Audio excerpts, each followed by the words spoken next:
Buenas noches, nuevamente con ustedes en nuestro programa El Compromiso de los Laicos. Antes que nada quiero agradecer las notas, comentarios que nos han mandado en el programa pasado respecto al que grabamos respecto al pudor, ese gran olvidado. Sobre todo, reitero, fue muy interesante ver que muchas mujeres se manifestaron de acordes con nuestra invitada, la licenciada María Fernanda Balmaceda, en cuanto a este gran olvidado del pudor. Y en cierto sentido, el tema que vamos a tocar hoy está vinculado a todo esto porque lo integramos, podemos decir, en esa gran campaña de descatolización, de descristianización que estamos viviendo en el mundo occidental, que fue informado por el pensamiento cristiano. Un momento que Iglesia Católica era sinónimo de Europa, y la civilización occidental era sinónimo de cristianismo viviente, vigente. Eso lamentablemente parece que ha quedado en la historia y que quedamos bolsones aislados de cristianos, y es lamentable. Por algo Juan Pablo II habló de un quinto viaje necesario de Colón, pero esta vez de América a Europa para clavar ahí la cruz de Cristo. Por algo lo dijo en su momento. Pues bien, el tema que hoy nos va a ocupar es el tema verdaderamente preocupante, pero muy importante: psicología y cristianismo. Cristianismo, catolicismo y psicología. El término psicología, la ciencia psicológica, unida a la psiquiatría como instrumento de aplicación para la cura de enfermedades mentales, se ha convertido alcanzó una gran moda, y la vamos a ver en nuestro país también. Pero paulatinamente fue sustituyendo y convirtiéndose los especialistas, los profesionales especialistas en dichas materias, en especie de directores espirituales de sus pacientes.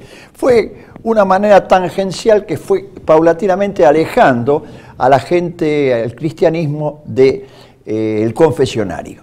El diván, decían, del psicoanalista, paulatinamente va reemplazando el confesionario.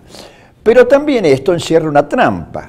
Yo recuerdo que mi querido maestro, el padre Castellani, fue un gran propulsor de una auténtica psicología, ciencia del alma, y luchó muchísimo por ella y enfrentó los errores de psicología. Basta su libro Psicología Humana para comprender claramente los análisis que hizo. Para este tema, que no es especialidad mía, llamó a un auténtico especialista. Nos acompaña hoy el doctor Ignacio, el padre doctor Ignacio Andereggen. Padre, un gusto que esté con nosotros. Muchas gracias, doctor, por la invitación. No, realmente un gusto. Lo voy a presentar al padre Andereggen para que vean ustedes quién nos acompaña. El padre Andereggen, sacerdote católico,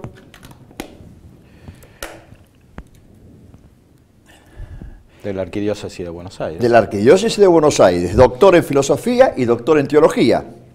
Su especialidad es la espiritualidad cristiana por la Pontificia Universidad Gregoriana de Roma. Profesor invitado en la Facultad de Teología de la Universidad Gregoriana desde el año 1993 a la fecha. Profesor invitado. Invitado también por el Pontificio Ateneo Regina Apostolorum de Roma, año 1996 a la fecha, 2015. Enseñó en ambas facultades de filosofía entre el 1987 y el 2015. Exalumno del Colegio Capránica de Roma. Capránica de Roma, licenciado en filosofía por la UCA con medalla de oro, profesor ordinario titular de metafísica y gnoseología en la Facultad de Filosofía y Letras de la Pontificia Universidad Católica Argentina, titular de metafísica en la Universidad Católica de La Plata, miembro de la Pontificia Académica Santo Tomás de Aquino y de la religión católica. Dirige actualmente tesis doctorales en universidades de Europa. Publicó muchos libros: La metafísica de Santo Tomás en la exposición de Divinis Nominus de Dionisio Areopagita, Introducción a la teología de Santo Tomás de Aquino, con traducción también italiana, Hegel y el catolicismo, brillante y profundo análisis del Hegel, de la maldad, perversidad del sistema hegeliano y cómo ha pervertido parte de la teología católica en forma notoria. La psicología ante la gracia, en colaboración, contemplación filosófica y contemplación mística de las grandes autoridades del siglo XIII a Dionisio Cartujano, sacerdocio y plenitud de vida, teología y espiritualidad sacerdotal en el Concilio Vaticano II en Santo Tomás de Aquino. Hay una versión italiana, obra formidable, la recomiendo. Teoría del conocimiento moral y lecciones en nociología, antropología profunda, uno de los últimos libros, todavía no terminé de leer, padre Ignacio. El hombre ante Dios, según Santo Tomás y el pensamiento moderno, experiencia espiritual, una introducción a la vida mística, filosofía primera, lesiones aristotélico y dionisiano, tomistas de metafísica del año 2012. Como ven, es un hombre que no toca de oído, toca con la inteligencia y con la vivencia lo que es la intelectualidad cristiana, católica. Padre Andereghe, psicología y cristianismo, ¿cómo ingresamos en este espinoso y urgente tema? Bueno, mi experiencia fue en primer lugar, la de profesor de teología en la Universidad Católica Argentina, en la Facultad de Filosofía y Letras, donde estaba en la carrera de psicología. Ahí enseñaba la antropología teológica y me encontré con la necesidad de iluminar a los alumnos sobre las distintas problemáticas que surgen de las corrientes psicológicas contemporáneas, especialmente del psicoanálisis. Esa iluminación es difícil, pero muy fructífera. De hecho, de esos años de enseñanza de la teología en la carrera de psicología surgieron muchos de mis discípulos que después hicieron tesis doctorales muy importantes, y también ahí tenía como colaboradora principal a la licenciada Selmira Seligman, que hoy no pudo venir, pero ha sido invitada a nuestro programa en 2 oportunidades, ha estado con nosotros, sí. Bueno, y trabajamos muchos años juntos y desde allí surgieron muchas iniciativas. Por ejemplo, 2 de los alumnos que formé en la UCA después dirigieron carreras de psicología en otros países, formándolas desde cero. El licenciado Lego lo hizo en Perú, en Arequipa, y el doctor Martín Echavarría en España, en Barcelona, donde se encuentra actualmente. Él también enseña en Navarra. Que van a venir ambos, lo vamos a ver en el segundo bloque, a las jornadas de psicología cristiana que van a ser, bueno, eso lo hablamos en el segundo bloque. Van a participar, sí, en distinta manera, porque... Sí, correcto. Y después hay otra excelente psicóloga, que es la doctora Patricia Schell, que es religiosa del Instituto. La hermana Patricia, sí. De Mater Dei, sí, que va a participar ahora en las jornadas que hacemos. Sí. Como religiosa se llama hermana María Elena, pero es muy profunda, es licenciada en psicología por la UCA y es doctora en filosofía también en Roma. Hizo una tesis conmigo sobre la mente. Y así fuimos formando un equipo que tiene como una escuela, que no quiere ser una escuela como una escuela más de psicología, ¿no? Quiere ser una iluminación desde los principios centrales de la fe, de la teología, sobre todo según la inspiración de Santo Tomás, que acepta que es la que asume el magisterio de la Iglesia. La oración tomasiana. Pero con una visión a los problemas contemporáneos, un análisis de las corrientes contemporáneas, y en la Argentina muy especialmente una visión crítica del psicoanálisis, que es la corriente que más influye en nuestro país, es uno de los países más psicoanalistas del mundo. Eso es un dato importante, ¿no? Respecto a lo anterior, esto me hace recordar a Cornelio Fabro cuando hablaba de la necesidad de un tomismo esencial, ¿no? Un tomismo que desarrollara, de acuerdo, Santo Tomás sería actualmente un analista crítico sumamente agudo, pero veraz de estos sistemas que...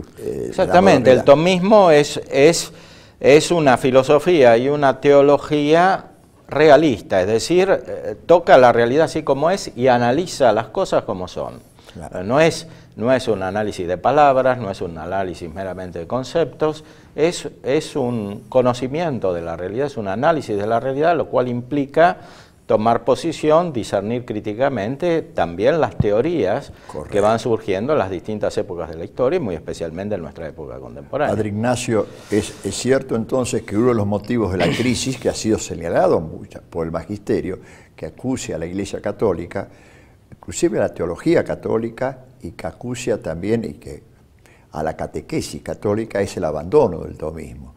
Es el pretender suplantarlo con filosofías de la modernidad o teologías de la modernidad que en última instancia condujeron a errores garrafales. Sí, claro. Evidentemente la modernidad es una época muy amplia. Recordemos que el siglo XVI español, el siglo de oro español, es auténtica modernidad. San Juan de la Cruz es modernidad, Santa Teresa es modernidad, o San Alfonso María de Liguori en el siglo XVIII es modernidad. La evangelización de América es una empresa moderna, el arte cristiano europeo es moderno, pero lo que prevaleció hasta nuestros días es una cierta corriente de la filosofía moderna, especialmente a partir de Descartes, de Descartes, después de Kant en el siglo XVIII, muy especialmente. La gran ruptura está en la filosofía de Kant, que después sigue a través del idealismo, Hegel, después el existencialismo, Heidegger, y es lo que prevalece actualmente. Ese tipo de filosofía es el que impregna gran parte o casi todas las corrientes psicológicas contemporáneas, especialmente el psicoanálisis depende de la filosofía de Kant, depende de la filosofía de Schopenhauer, de la filosofía de Nietzsche, aunque Freud no lo reconoce explícitamente, pero es fundamental Nietzsche, recordemos la obra Genealogía de la Moral. Claro. Y después otros psicoanalistas contemporáneos como Lacan, etcétera, asumen más directamente a Hegel y otras corrientes, el existencialismo de Heidegger, etc. Padre Ignacio, en el próximo bloque me gustaría que nos orientara un poco a nuestra teleaudiencia respecto a cómo está el problema de estos, habló usted que principalmente en la Argentina teníamos un centro peculiar de esta deformación de la auténtica labor psicológica, ¿no es cierto? Y sobre todo a través del psicoanálisis. En el próximo bloque vamos a tocar... Aclaremos que por psicoanálisis entendemos la teoría y la praxis terapéutica inspirada en Freud. Es verdad, sí, el freudismo, barrio Freud lo llaman. Porque la palabra psicoanálisis es genérica, quiere decir análisis de la mente, pero en el uso contemporáneo indica la corriente psicológica de Freud. Correcto, correcto. Enseguida volvemos con nuestro invitado.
En esta segunda parte de nuestro programa de hoy, dedicado a la psicología y la fe, la psicología y la religión, psicología y cristianismo, vamos a continuar aprovechando la presencia de nuestro invitado, el análisis ahora de la situación que se ha planteado en nuestro país. Usted lo señaló, Padre Ignacio, lo señaló en un momento de su exposición, en el primer bloque, que principalmente en la Argentina habló de esto, ¿no?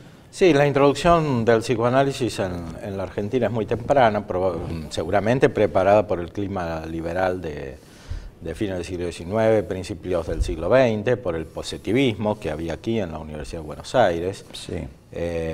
por esa cultura de inspiración también masónica, etcétera, que había a principios del siglo XX. Todo eso fue como un caldo de cultivo para una introducción de una visión del hombre no radicada en la tradición, o sea, con un corte con la tradición auténtica argentina que viene de la época hispánica, ¿no? de la filosofía escolástica que desde la Edad Media pasó por España a nuestra América, ¿no? Entonces se introdujeron visiones del hombre basadas en las corrientes idealistas, en las corrientes positivistas francesas, que prepararon la introducción del psicoanálisis de Freud. Recordemos también que muy tempranamente en Buenos Aires estuvo presente Maritain, el cual hizo una conferencia en la Universidad de Buenos Aires sobre el psicoanálisis, en gran medida laudatoria, alababa el psicoanálisis, Sí, me acuerdo. que está publicada en ese libro de los 4 ensayos, Sí. del espíritu en la condición carnal, Sí. y eso preparó también la aceptación por parte de los católicos de esta doctrina psicoanalítica. Para Maritain se puede separar la doctrina del método. Entonces, un católico podría teóricamente no quedarse con la doctrina, que tiene una filosofía errónea, y en cambio aceptar el método psicoanalítico como si fuera un método neutro que sirve para curar. Y fue grave eso porque la persona de Maritain en esa época era el Maritain de antemoderno. Era el Maritain. Después vino el Maritain de humanismo integral, vino el Maritain de demócrata, vino ese Maritain, y causó mucho daño.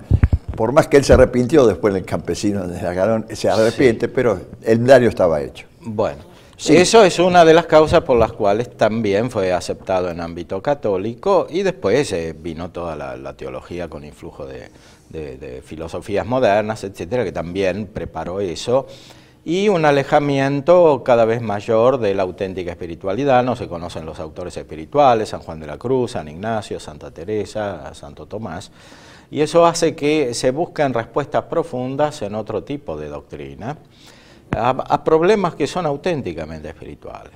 Aquí debemos recordar una verdad fundamental: el hombre sin la gracia no se puede realizar. Claro.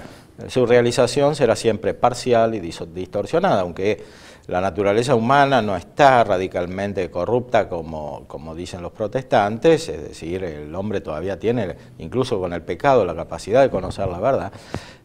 No tiene la capacidad de realizar el bien auténticamente humano. Santo Tomás lo recuerda con mucha claridad en la Suma Teológica, en la Prima Secunda, cuestión 109.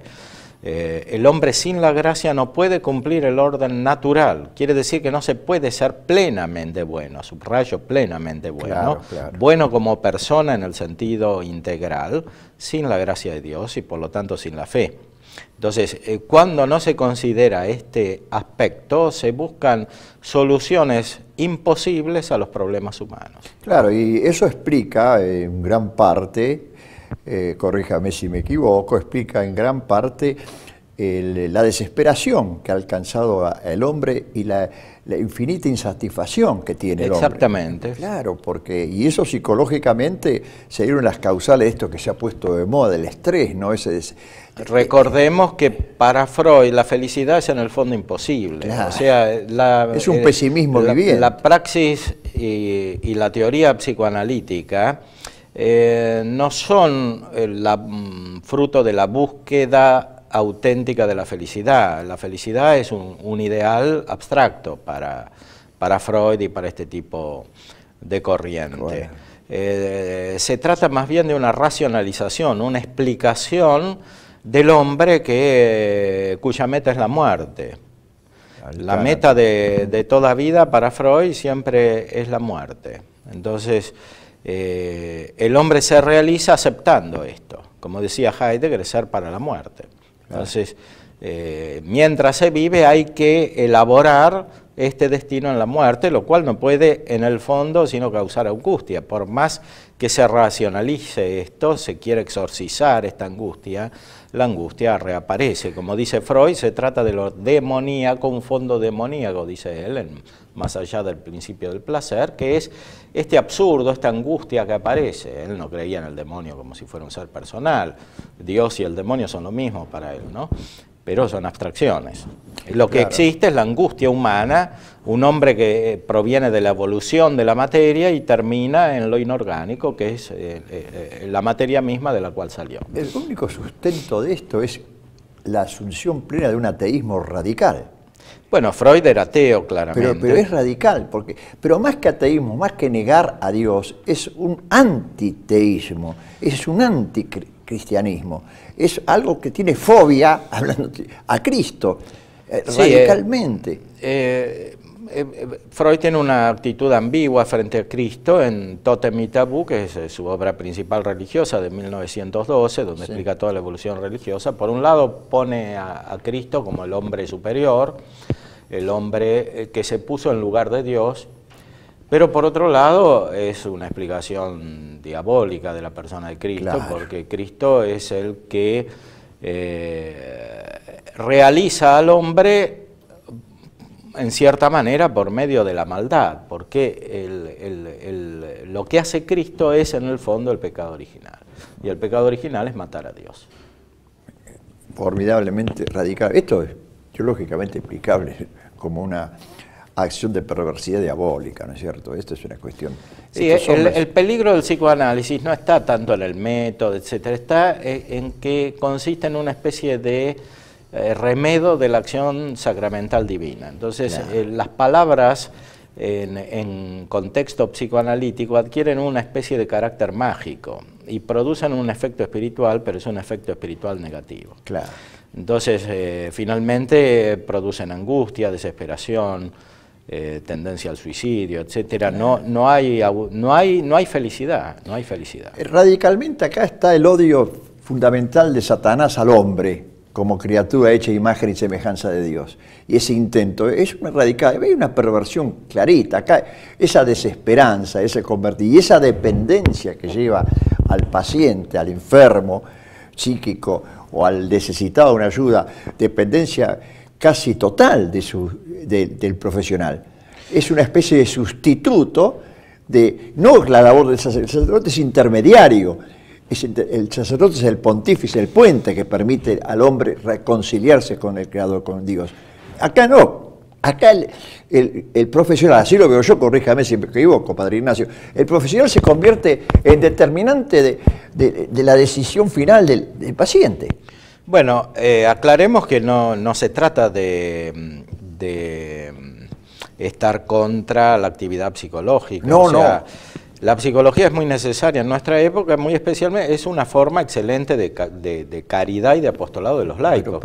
Los profesionales psicólogos son laicos. Aquí estamos hablando específicamente de un tipo de psicología que, por otra parte, es la que más influye en nuestro país, en Francia también, a nivel mundial también está siempre presente, por supuesto, pero en nuestro ambiente tiene mucha importancia. Aquí no estamos hablando contra la psicología, no. Incluso se puede desarrollar una psicología científica, etcétera, pero una auténtica psicología científica no puede prescindir de la fe, claro, si es integral. Se puede hacer parcialmente, de modo natural, etcétera. Pero si es integral, si considera al hombre real en su tendencia a un fin, en lo que realmente busca, no puede prescindir de la fe. Correcto. No es como la filosofía, que es un conjunto de ciencias autónomas que se desarrollan de modo racional, porque la psicología trata del hombre concreto, claro, y el hombre concreto es el que tiene un fin, que es el encuentro con Dios, y tiene un medio, que es la gracia de Cristo, y si no va al fin por ese medio, no se puede realizar. Todas las otras realizaciones o son parciales o son falsas, son aparentes. Y frustrantes. Y frustrantes porque cuando uno busca lo más importante, claro, de su vida por un medio equivocado y se da cuenta que no va a llegar nunca, claramente se encuentra ante un vacío.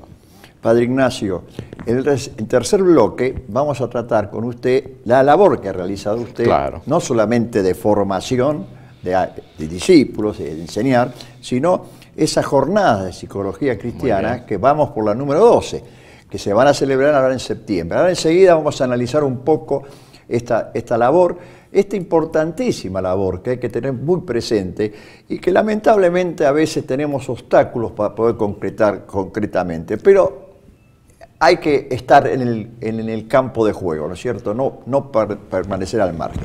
Enseguida volvemos con nuestro invitado.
Tercer bloque de nuestro programa de hoy, Psicología y Cristianismo. Vamos a ver ahora un poco la labor intelectual del padre Ignacio Andereguen, que nos acompaña, de formidable formación teológica y filosófica, y especializado también en esta rama particular que es la psicología. Acá vamos a ver algunas de las obras del padre. Haceme el favor, Matías, de mostrar algunas. Acá tenemos la psicología ante la gracia, bases para una psicología cristiana, tenemos la tesis de la doctora Seligman, también, la ley y la psicología moderna, el tratado de la ley en la Suma Teológica de Santo Tomás de Aquino y la psicología moderna, gran todos obra, publicados por la UCA. Sí, todas publicadas por la UCA, sí, y además de todo esto, la doctora Selmida Seligman ha estado en 2 oportunidades con nosotros. También tenemos la obra de Martín Echavarría, que es su tesis, que también dirigí yo. Sí, esta tesis también del doctor Echavarría, que no lo conozco y espero conocerlo. Esta edición es de España, de la Universidad Batoliva, pero está publicada también por la UCALPA, aquí se consigue. Bueno, en la UCAL se puede conseguir, muy bien.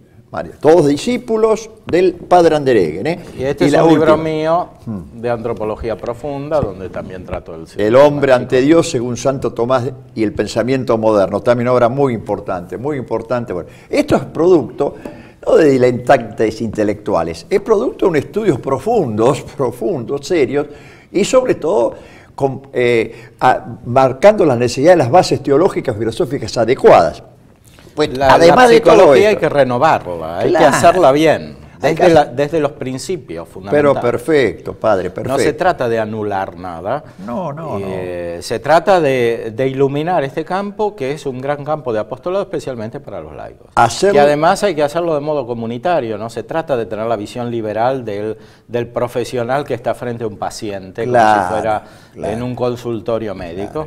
distinguiendo además la psicología de la psiquiatría, porque Correcto. la psiquiatría es una disciplina médica. Claro, claro. Que trata claro. de los aspectos somáticos directamente. Sí, perfecto. Que sí. influyen en lo anímico, pero la psicología trata directamente de los aspectos anímicos. Claro. Es importante lo que acaba de señalar el padre, puesto que, como decíamos al principio, se ha creado una especie de Confusión epistemológica. Claro, decir catolicismo decía algo radicalmente antipsicológico, y no contrario a la ciencia. O al revés, muchos católicos tienden a reemplazar la verdadera espiritualidad por la psicología, muchas veces inspirada, aunque no lo sepan, en corrientes incompatibles con el Claro, eso es. Bueno, además de toda esta labor intelectual, el padre tuvo Andregen tuvo la feliz idea y profunda y productiva idea. Con la licencia con la doctora. Con la doctora Seligman, Selmida Seligman, tuvieron la idea de plasmar unas jornadas, me acuerdo, de filosofía cristiana. De psicología cristiana. Perdón, de psicología cristiana. Vamos por la número 12. Este año se van a realizar el jueves 17 de septiembre y el viernes 17 de septiembre. 18 de septiembre. 18 de septiembre. En el auditorio Monseñor Derisi de la Universidad Católica Argentina. Bueno, es Alicia Moró de Justo, 1400. 1400, sí, la Universidad Católica.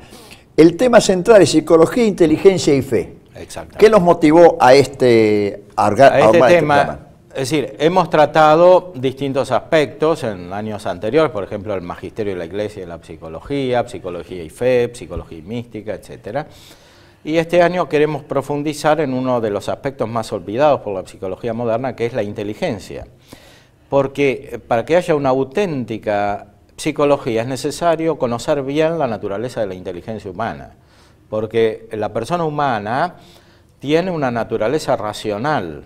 Es decir, el hombre es hombre porque tiene inteligencia. Si no se conoce bien la inteligencia, porque se tiene una filosofía de tipo materialista, o de tipo idealista, o de tipo empirista, como sucede muchas veces en las psicologías modernas, es imposible que estas psicologías estén bien fundadas, porque la dimensión fundamental de la vida humana, que no es la única, por supuesto, el aspecto afectivo, volitivo es fundamental, especialmente en lo que estamos tratando en la psicología, porque que se ocupa del hombre concreto. Pero si se olvida la naturaleza de la inteligencia, cae toda la visión armónica y profunda del hombre, no solo considerado teóricamente, sino prácticamente en su individualidad concreta. Correcto. En su operación. Correcto. O sea que la inteligencia, psicología, inteligencia y fe, hay una relación, un reclamo de una hacia la otra necesario. Exactamente, porque la inteligencia humana finalmente está oscurecida si no está iluminada por la fe. No porque no pueda conocer la verdad natural, la puede conocer, pero la inteligencia está unida con la voluntad, está unida con las potencias afectivas, y estas potencias afectivas, si están desordenadas, porque no siguen la razón, a su vez influyen sobre la razón, oscurecen la razón, porque el hombre para pensar necesita imágenes. Si las imágenes están distorsionadas por los afectos desordenados, por los afectos que no corresponden a la naturaleza humana y a la naturaleza de la inteligencia, esta entra en la oscuridad y se desorienta en primer lugar acerca de sí misma y acerca de la propia persona y acerca del obrar personal, acerca del obrar moral, ético, que es el obrar humano. Observen ustedes qué importante lo que acaba de señalar el padre. El hombre es un ser que necesita imágenes. Exactamente. Y si se distorsiona la imagen, pierde puntos de referencia. Y esto es la explicación del perverso manejo de los medios de comunicación social actual, que ocupan desde el arte hasta lo más cotidiano, hasta los noticieros, hasta las interpretaciones, hasta los debates políticos, todo. Hay una distorsión. Fíjese que el gran conformador moral de la sociedad argentina hoy es Marcelo Tinelli. Claro. Es el gran conformador moral de la... Y eso es gravísimo y es una distorsión Pero tremenda, ¿no es cierto? Usted lo acaba de decir técnicamente muy bien, padre. Por eso la misericordia de Dios encuentra el remedio de la naturaleza humana en el orden sacramental que nos ofrece nuestro Señor Jesucristo. Es decir, los sacramentos, que es donde se encuentra la terapia radical de la vida humana, comenzando por el bautismo, que nos borra el pecado original, claro, y siguiendo por todos los sacramentos y culminando en la Eucaristía, que es la fuente de la perfección humana, de la comunión con Dios y de la comunión entre los hermanos. Los sacramentos contienen las imágenes, pero las imágenes iluminadas por una luz superior. Las imágenes perfectas, que son las imágenes naturales, asumidas por una luz superior, sobrenatural, y además enriquecidas por otras imágenes que encontramos en las Sagradas Escrituras, en la tradición cristiana, en el arte cristiano, bueno, que hacen que toda la vida humana se purifique integralmente, es decir, no de manera unilateral como en el psicoanálisis, que es racionalista, reduciendo todo a un análisis racional, sino de manera integral, como corresponde al hombre, respetando todas las dimensiones humanas, claro, integrando lo imaginativo con lo intelectivo, con el misterio de la fe, e integrando lo cognoscitivo con lo afectivo, que es fundamental en el hombre. Es fundamental, realmente fundamental. Veo en el programa de la jornada se va a realizar, repito, 17 de septiembre, jueves 17 y viernes 18, en la Universidad Católica Argentina. Sí, no es necesario inscribirse por anticipado, se puede hacer ahí la inscripción. Y hay que aprovecharlo esto. Veo que el primer día inicia usted con la inteligencia y la psicología, que es lo que me acaba de sintetizar claramente en este momento. Después viene la hermana, María Elena Schell, las virtudes intelectivas y la configuración de la mente. ¿Cómo lo encararíamos esto para explicación? Es un análisis muy profundo. Ella hizo la tesis sobre la mente en Santo Tomás, pero con la inspiración agustiniana, etcétera. O sea, cómo en la mente humana se unifican todas las dimensiones del hombre, porque finalmente incluso el cuerpo está al servicio de la mente. Claro, humana, ¿no? Claro. Que es aquella destinada a la visión de Dios. Correcto, correcto. Después viene la doctora Mariana de Ruschi. De Ruschi es pariente del doctor de Ruschi, ¿no es cierto? Sí. Que está en el tribunal. Él ha estado acá con nosotros también.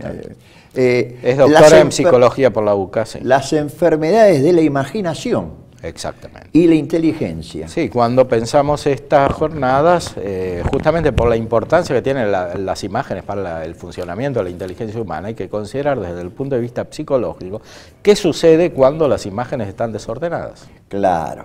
Porque no se puede tener cualquier tipo de imagen para que la inteligencia funcione. O sea que esa distorsión se constituye en enfermedad.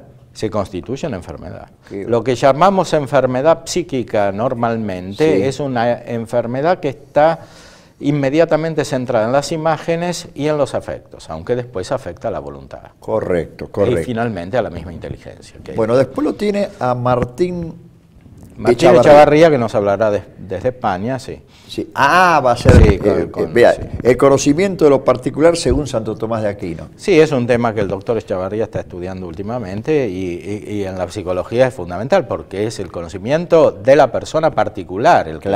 A que no se trata de conocer la esencia humana, ni la naturaleza. A tal persona en su problemática concreta. Y esto es muy difícil porque, como dice Aristóteles, la ciencia humana, por la debilidad de la inteligencia humana, alcanza lo universal. Claro. Está bien que con los sentidos se proyecta hacia lo particular, pero conocer la persona es todavía más dificultoso. Mirá, y especialmente la luz de la fe ilumina sobre esto, porque Dios conoce la persona. Claro. Directamente, Dios conoce lo particular. O sea que no y cuando recibimos la luz de Dios, entonces estamos en condiciones de conocer auténticamente la particularidad de la persona. Por eso negar a Dios en todos los órdenes de la psicología es caer en la abstracción. Es caer en la abstracción. Es caer en el manipuleo de la auténtica persona. Exactamente, porque cuando no se conoce la persona, después se usa la persona. Y esto tiene implicancias también sociales, ¿no es cierto? Los sistemas políticos también. La doctora Bartolacci, de Educación de la Inteligencia, el día viernes. Por supuesto, porque la vida humana es política, la vida humana es social. Correcto. Entonces, es necesario pensar cómo la inteligencia humana funciona de manera interactiva, es decir, no somos islas, necesitamos de los demás Claro. para usar adecuadamente nuestra inteligencia. Por eso la dimensión educativa es fundamental, porque es cuando se ayudan a los demás, a los jóvenes especialmente, a que tengan buenas imágenes para que puedan pensar bien. Y hoy se ha roto el concepto de relación maestro-discípulo, maestro-alumno, se ha roto en forma grotesca y revolucionaria. Porque ¿no? se la entiende de manera ideológica, Claro. como una especie de transmisión de un sistema Sí, sí. racional, cuando en realidad es más bien lo contrario, es desarrollar la vida personal, es hacer, como enseñaba Santo Tomás cuando explicaba el magisterio, es hacer que el discípulo por sí mismo llegue al conocimiento de la verdad. La labor socrática, mayéutica, ¿no? De lograr que el trabajo de parto lo hace la parturienta, pero detrás Es siempre la persona la es que la conoce. persona, sí, es personalizada. Y lamentablemente, fíjese, un ejemplo triste, vean ustedes, de nuestra sociedad, de nuestra realidad cotidiana. El gobierno en la ciudad de Buenos Aires, en escuelas ponían imágenes, por ejemplo, de Mirta Legrand, Sí. y a los chicos les hacían escupir las imágenes. Claro.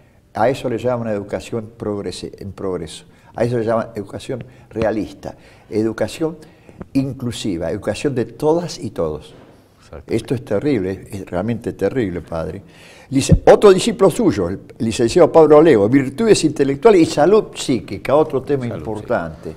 Sí, sí, Claro. él estudió especialmente el tema de los psicópatas, etcétera. Qué bueno. Claro, entonces, las virtudes intelectuales son hábitos de la mente estables, hábitos son estables, que nos permiten conocer y aplicar los conocimientos en el orden práctico cuando es necesario. Entonces, no es suficiente que conozcamos ahora, es necesario que estemos preparados para conocer, porque la vida humana se desarrolla en el tiempo. Claro. Una pregunta, padre Ignacio, verse a esto.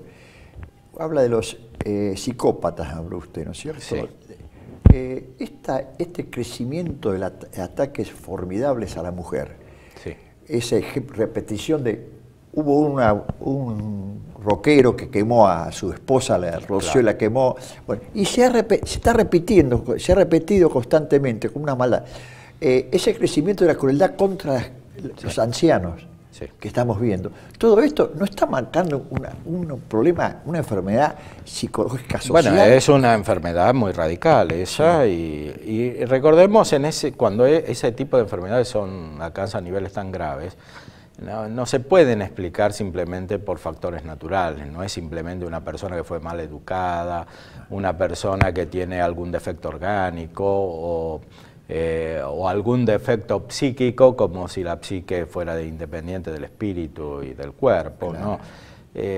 Muchas veces se trata de actitudes voluntarias y también de un influjo preternatural, diabólico, muchas veces. Sí, sí. Cuando no está la gracia se preparan los malos influjos. Recuerdo un caso gravísimo, padre, de una chica que vivía en Caballito. Sí. Esa chica aparece violada y degollada en su departamento. Claro. La habían atado el departamento de abajo, el asesino, con su madre. Le habían dado libertad condicional sí. por un asesinato similar que había realizado hacía un año. Y esperó que viniera la policía para llevárselo con una cosa. El juez que lo dejó en libertad compartió una sala de profesores con él y digo, pero ¿puede ser la razón que usted motivó que dejara en libertad? ¿Sabe cuál fue la razón? El informe del Servicio Penitenciario Nacional. Y que además el derecho penal hoy en día tiende a la rehabilitación del delincuente. ¿Eso fue rehabilitación? ¿Fue una terapia de rehabilitación? Bueno, ese es otro de los aspectos fundamentales, o sea, la interacción entre la psicología, la psiquiatría y el derecho, que tiene relevancia social. Claro. Porque está bien que siempre hay que rehabilitar a la persona, por supuesto, eso es fundamental. El problema es conocer los medios y ser realistas. Entonces, hay teorías psicológicas que influyen sobre el derecho, porque recordemos, por ejemplo, la filosofía de Foucault, Michel Foucault, claro. que era también psicólogo, sí, sí. que ha tenido mucho influjo en el ámbito de las teorías del derecho penal, en la Argentina también, etc. Por eso este tema de la psicología se extiende a múltiples disciplinas. Sí, es un tema del hombre, ineludible del hombre, claro. La doctora Elvira... No, primero está la licenciada Verónica Ríos, la inteligencia y la fe en Edith Stein. Sí, Edith Stein es una gran filósofa que se convirtió del judaísmo, era judía y se hizo católica y después se hizo tomista, porque terminó con San Tomás y con San Juan de la Cruz, se hizo carmelita. Sí, sí. La última obra es una obra mística, La ciencia de la cruz, y es un ejemplo de purificación de la inteligencia, porque comenzó con un autor judío que después se hizo protestante, racionalista, kantiano, Husserl, idealista, muy complicado, muy abstracto, y ella poco a poco fue encontrando la verdad, se convirtió, leyó a Santa Teresa, se convirtió, se hizo carmelita, se hizo tomista, y terminó con la mística de San Juan de la Cruz, pero era psicóloga y tiene obras importantes. La licenciada Ríos es uruguaya, viene del Uruguay y va a exponer sobre este tema. Ah, qué tema, qué lindo. Y por último, Hernán Musalski, la inteligencia en la amistad. Bueno, Musalski es otro alumno mío de la UCA, es licenciado en filosofía, está haciendo su tesis doctoral en Roma, también la dirijo yo, y actualmente es profesor en la Universidad San Pablo en Arequipa, Perú. Entonces, el tema de su tesis doctoral es justamente la amistad. Entonces, la inteligencia requiere de los amigos. Es un gran tema de Aristóteles. Claro, recordemos en la Ética Nicómaco. Y Santo Tomás. Y por supuesto, Santo Tomás. Sí. No se puede, y es un tema cristiano, porque como Santo Tomás mismo dice, la caridad es amistad. La caridad, que es el centro del cristianismo, es amistad. Y la amistad es desarrollo de la inteligencia, como ya estaba en Platón, en el mismo Aristóteles, y está en el Nuevo Testamento, ¿no? Muy bien, padre. Los invito fervientemente, yo voy a estar presente seguro, Dios mediante, ¿no?, a la concurrencia de estas 12ª jornadas de psicología cristiana, psicología, inteligencia y fe, en el auditorio Monseñor Derisi, nuestro querido y recordado Monseñor Derisi, en Alicia Moró de Justo, en la Universidad Católica Argentina, en Puerto Madero, jueves 17 de septiembre, viernes 18 de septiembre. Comienza a las 15 horas la inscripción y a partir de las 16 con la inauguración del doctor, presbítero, doctor y amigo, sobre todo, y somos miembros de la Sociedad Tomista Argentina, también con el doctor Anderé. Tendremos un concierto también de la... Hay un concierto. Sí, de la Orquesta Buenos Aires Barroco. Ah, qué bueno, muy bien. Eso está el día viernes, sí. El viernes, bueno, perfecto. Los invito fervientemente, no van a perder el tiempo y van a ver qué importante es, y más aún, les va a hacer bien. Les va a hacer bien espiritualmente. Esto es lo importante. Doctor Anderé, amigo Ignacio, le agradezco de todo corazón que me haya dedicado el tiempo, sé que está muy ocupado. Estamos desarrollando la semana tomista que terminamos mañana, Dios mediante, yo expuse en el día de ayer. Bueno, mejor dicho, el día miércoles. Y bueno, lo haremos, nos encontraremos en otra oportunidad. Vamos a ver si logro conformar la mesa con usted y Selmía. Perfecto. A ver si tratamos algún tema que me interesa mucho. ¿Dónde un alumno cristiano puede estudiar hoy en día psicología cristiana? Bueno, es un tema muy interesante. Es un tema que podemos tratar, ver de qué manera orientar. Exacto. Porque me acuerdo lo que decía el padre Castellani. Él creía que la educación argentina estaba en crisis, tanto absolutamente en la década del hace 60 años. 60 años. En la década, tanto en el medio privado como en el medio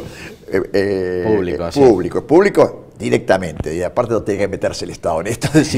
Bueno, y yo diría, él nos decía a nosotros, que yo tenía 15 y 16 años, ustedes tienen que buscar buenos maestros. Si no lo da el sistema, busquen buenos maestros. ¿Cómo se van a dar cuenta que son buenos maestros? Aquellos que los traten con caridad y que sobre todo no le sobre el lomo. Y hay que aprovechar esto, es muy importante. Nosotros hemos tenido grandes maestros. Recordemos también al padre Membiel, que formó tanta gente. El doctor Caturelli. El doctor Caturelli. Guido Soaje Ramos. Yo he tenido, en mi vida he tenido maestros formidables que no me alcanza la vida para agradecerlos. Aquellos salesianos que tuve yo, pero formidables, que estuve en San Francisco de Sales, que me formaron, me acompañaron desde el principio. Realmente, bueno, Ignacio, nuevamente muy agradecido y les reitero, cita de honor para ustedes, los que nos siguen. Jueves y viernes 16, 17 y 18 de septiembre, a partir de las 15 horas. En la UCA. En la UCA, ahí los esperamos. Reitero las gracias y enseguida volvemos para el cierre.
Llegamos al final del programa de hoy y como siempre vamos a cerrar con un recuerdo del querido padre Castellani. En primer lugar, recomiendo fervientemente la lectura de Psicología Humana, el libro del padre Castellani, esas clases que dio ya por el año 1950, donde analiza distintos tipos históricos de personas y los va ubicando. Y además señala a la psicología como ciencia del alma y la señala en forma magnífica. Es un libro que yo recomiendo, a mí me iluminó muchísimo en lo personal, me ayudó muchísimo también en lo personal. Por otro lado, quiero recordar también la insistencia, persistencia mía en cuanto a la necesidad de apoyo de ustedes, en un doble aspecto. En un primer aspecto, insisto en que manden sus críticas. Insisto a aquel que semanalmente me insulta, también siga mandándome sus críticas, porque como decía Gracián, uno vale no solamente lo que consideran los amigos, sino también por el tipo de enemigos que tenemos. Tenerlo a usted, y sabe a quién me refiero de enemigo, es un orgullo para mí. Un orgullo. Sería peligroso que usted fuera mi amigo. Me haría pensar que estoy equivocado en algo. Y yo no estoy equivocado, no soy dueño de la verdad, como usted parece que se siente dueño de una verdad absoluta. Pero bueno, son cosas actitudes personales. Por otro lado, el otro aspecto de ayuda, ¿cuál es? El crematístico, el económico. Insisto con mis queridos amigos empresarios, sean católicos empresarios y no empresarios católicos. Ser católico empresario significa apoyar dentro de sus posibilidades, y para ustedes el apoyo que pedimos es caja chica, y no nos hagamos, no miremos por otro lado, es caja chica. Ahora voy a ir a Mendoza y espero que mis amigos mendocinos, que tantas veces me prometieron, nos den ese apoyo que estamos esperando. Ellos saben bien que yo ni nadie acá vivimos de esto, ¿eh? Esto es para nosotros, lo tomamos y lo decimos con toda humildad, un apostolado. Fíjense, siendo como somos una gota en el océano, frente a la hegemonía que tiene el enemigo del cristianismo, el enemigo de la iglesia, el enemigo de Jesucristo, que tiene el dominio de los medios de comunicación social, esa gota molesta. Y si molesta será que estamos cabalgando bien. Cuando cabalgamos bien, ladran los perros. Y por eso nos mandaron a robar, a hackearnos programas, robarnos material, que cuesta mucho. Pero la intercesión de la Virgen de Guadalupe hizo que tuviésemos de empresarios, que son católicos empresarios, nos dieran un apoyo y nos permitieran avanzar y ir reemplazando los equipos y avanzar un poco en esta labor, que aunque parezca pequeña, es enorme, enorme a los ojos del único que nos interesa que nos haga el rating, nuestro Señor Jesucristo. Él sabe que estamos para llevar su palabra y queremos ser con toda humildad instrumentos en sus manos. Con eso nos damos por satisfechos. El viernes que viene, Dios mediante, nos encontraremos con otro invitado y trataremos algún otro tema de este compromiso de los laicos que nos haga comprometernos cada vez más en esta nuestra condición de laicos católicos. Que Dios los acompañe, recen por mí, yo rezo por ustedes y recemos por nuestra patria, por nuestra querida patria. Nos vemos el próximo día.